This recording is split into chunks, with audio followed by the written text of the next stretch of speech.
Harry Potter and the Sorcerer's Stone.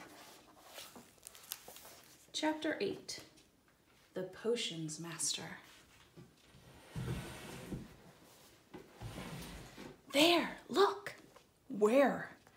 Next to the tall kid with the red hair. Wearing glasses? Did you see his face? Did you see the scar? Whispers followed Harry from the moment he left his dormitory next day. People queuing outside classrooms stood on tiptoes to get a look at him, or doubled back to pass him in the corridors again, staring.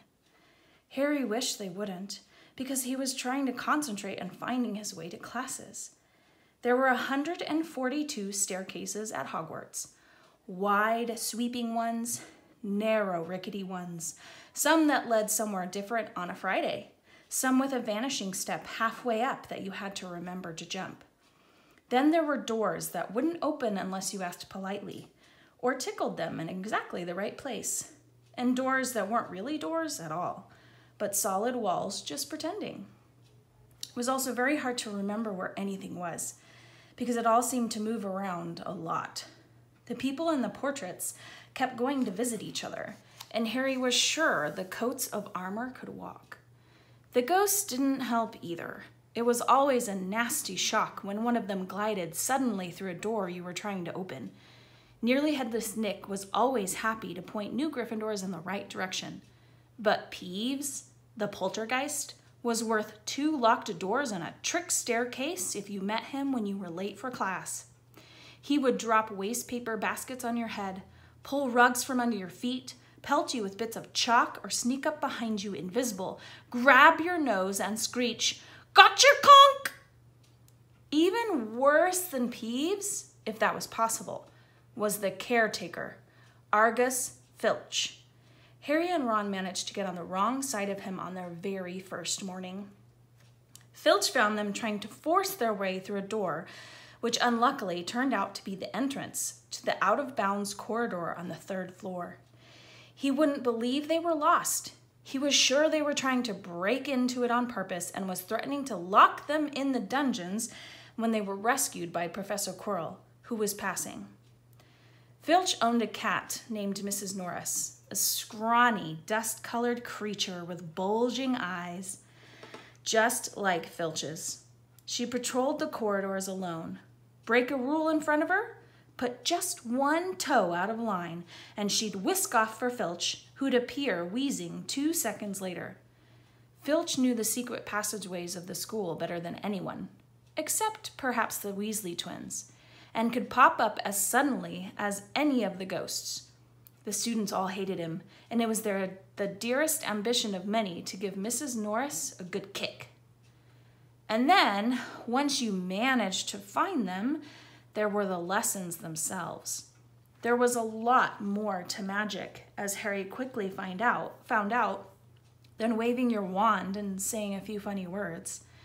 They had to study the night skies through their telescopes every Wednesday at midnight and learn the names of different stars and the movements of the planets. 3 times a week, they went out to the greenhouses behind the castle to study herbology with a dumpy little witch called Professor Sprout, where they learned how to take care of all the strange plants and fungi and found out what they were used for. Easily the most boring lesson was History of Magic, which was the only class taught by a ghost. Professor Binns had been very old indeed when he had fallen asleep in front of the staff room fire and gotten up the next morning to teach, leaving his body behind him. Binns droned on and on while they scribbled down names and dates and got Emmerich the Evil and Ulrich the Oddball mixed up. Professor Flitwick, the charms teacher, was a tiny little wizard who had to stand on a pile of books to see over his desk.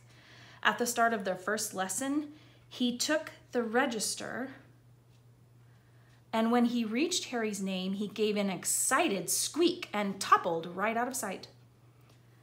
Professor McGonagall was again different.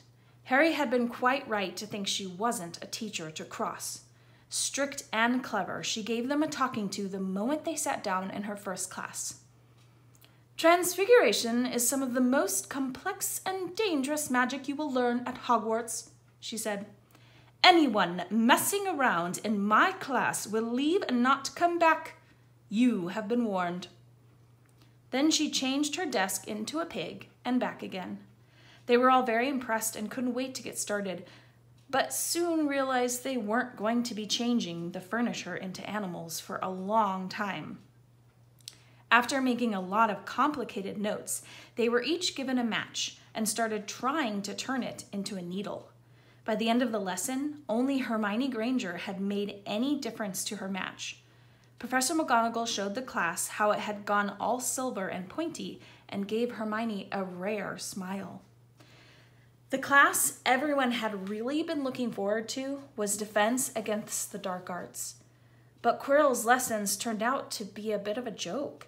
His classroom smelled strongly of garlic, which everyone said was to ward off a vampire he'd met in Romania and was afraid would come back to get him one of these days. His turban, he told them, had been given to him by an African prince as a thank you for getting rid of a troublesome zombie. But they weren't sure they believed this story. For one thing, when Seamus Finnegan asked eagerly to hear how Quirrell had fought off the zombie, Quirrell went pink and started talking about the weather.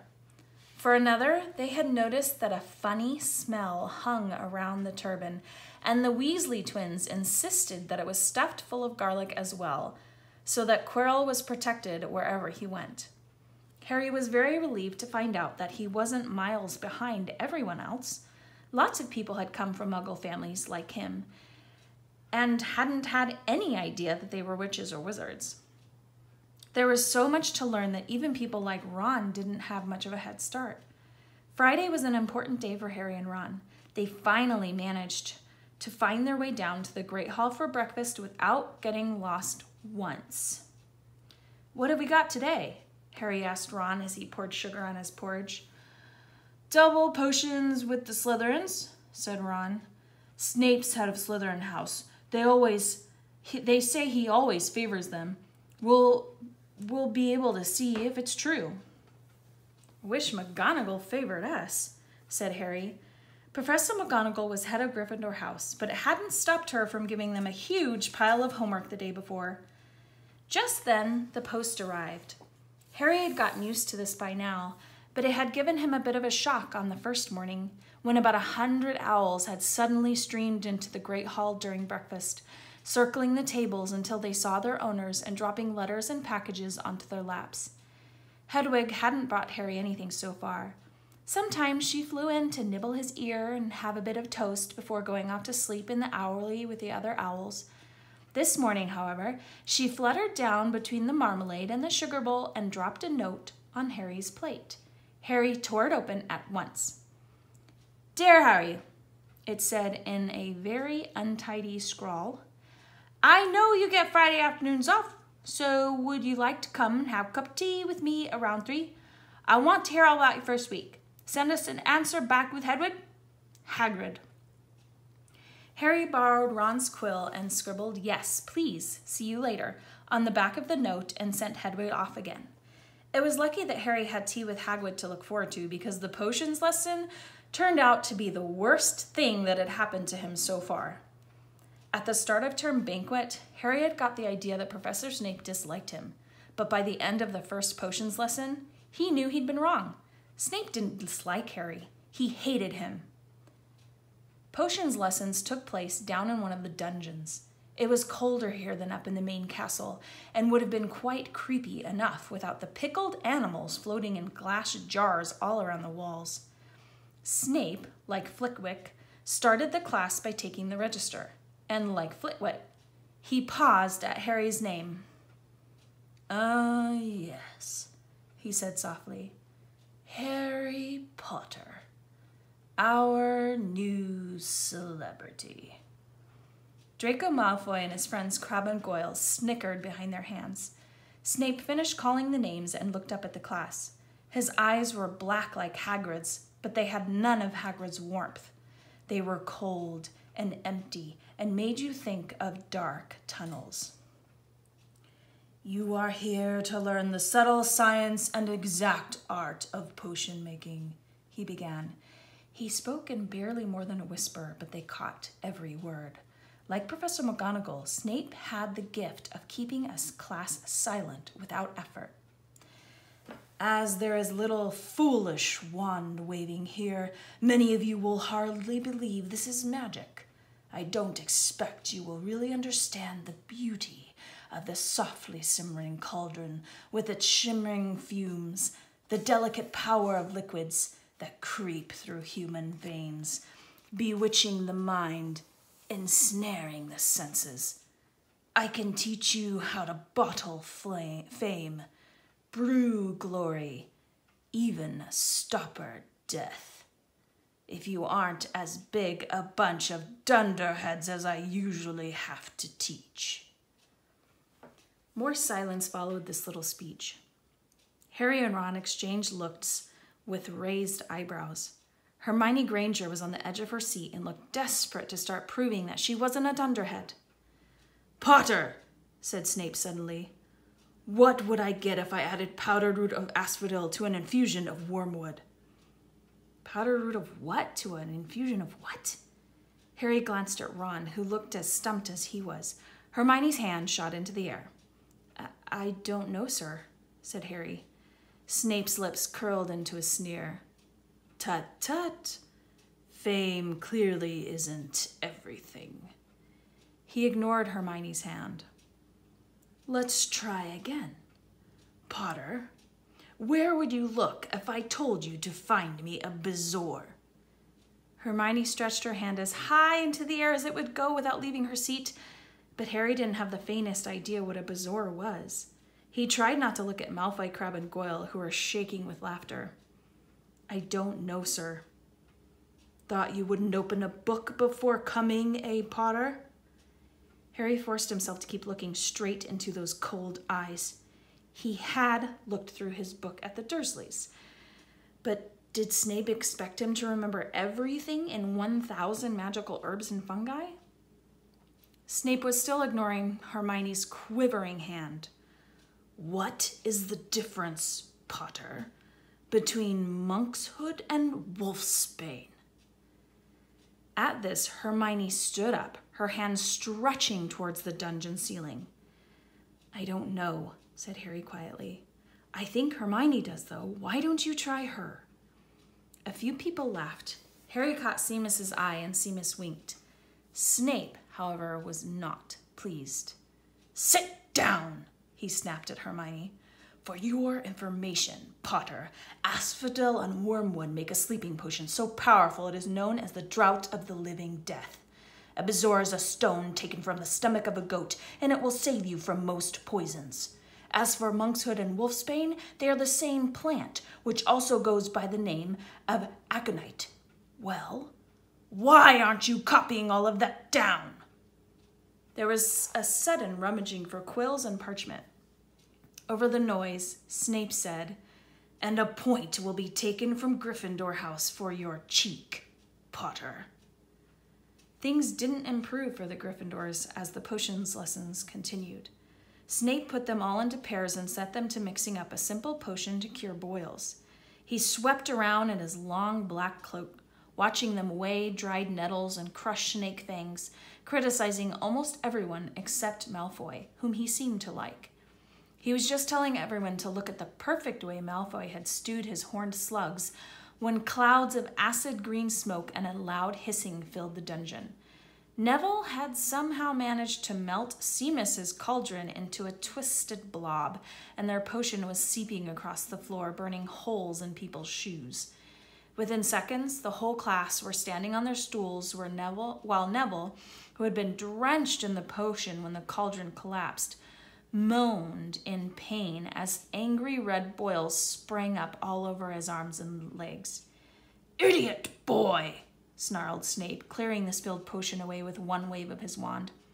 I suppose you added the porcupine quills before taking the cauldron off the fire. Neville whimpered as the boils started to pop all over his nose. Take him to the hospital wing. Snape spat at Seamus. Then he rounded on Harry and Ron, who were working next to Neville. You, Potter, why didn't you tell him not to add the quills? Thought he'd make you look good if he got it wrong, did you? That's another point you've lost for Gryffindor." This was so unfair that Harry opened his mouth to argue, but Ron kicked him behind their cauldron. "Don't push it," he muttered. "I've heard Snape can turn very nasty." As they climbed the steps out of the dungeon an hour later, Harry's mind was racing and his spirits were low. He'd lost 2 points for Gryffindor in their very first week. Why did Snape hate him so much? "Cheer up," said Ron. "Snape's always taking points off Fred and George. Can I come and meet Hagrid with you?" At 5 to 3, they left the castle and made their way across the grounds. Hagrid lived in a small wooden house on the edge of the Forbidden Forest. A crossbow and a pair of galoshes were outside the front door. When Harry knocked, they heard a frantic scrambling from inside and several booming barks. Then Hagrid's voice rang out, saying, "Back, Fang, back!" Hagrid's big, hairy face appeared in the crack as he pulled open the door. "Hang on," he said. "Back, Fang!" He let them in, struggling to keep a hold on the collar of an enormous black boarhound. There was only one room inside. Hams and pheasants were hanging from the ceiling. A copper kettle was boiling on the open fire, and in a corner stood a massive bed with a patchwork quilt over it.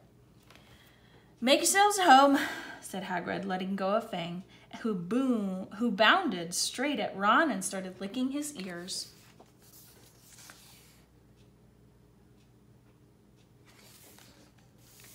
Like Hagrid, Fang was clearly not as fierce as he looked.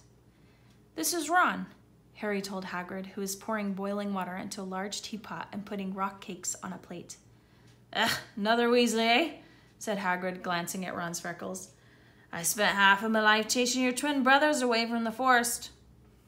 The rock cakes almost broke their teeth, but Harry and Ron pretended to be enjoying them as they told Hagrid all about their first lessons. Fang rested his head on Harry's knee and drooled all over his robes. Harry and Ron were delighted to hear Hagrid call Filch "that old git." "And as for that cat, Mrs. Norris, I'd like to introduce her to Fang sometime. Do you know, every time I go up to school, she follows me everywhere. Can't get rid of her. Filch puts her up to it."